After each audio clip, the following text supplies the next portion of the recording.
maximum support for Iranian nation and a maximum pressure on Islamic Republic. ارتش شاهنشاهی ایران 15 فوریه 2025 در شهر مونیخ تسخیر میشه. شهر مونیخ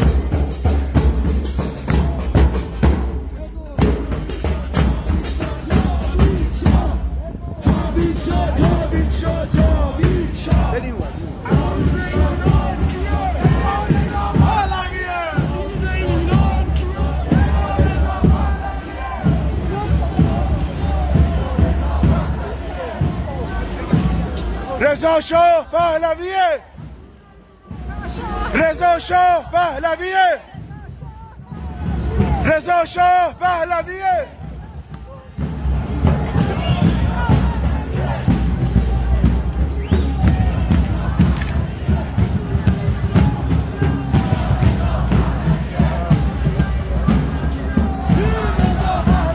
تمومی نداره ها.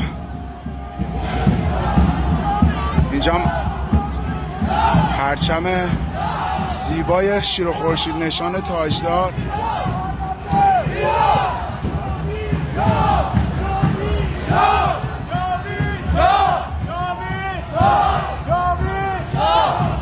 این تاجدار همیهنان گرامی،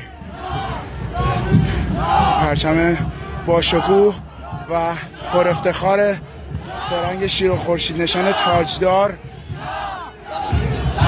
در شهر مونیخ.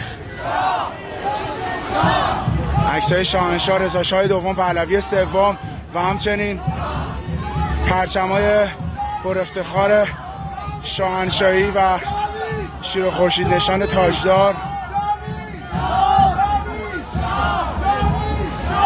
جاوید شاه.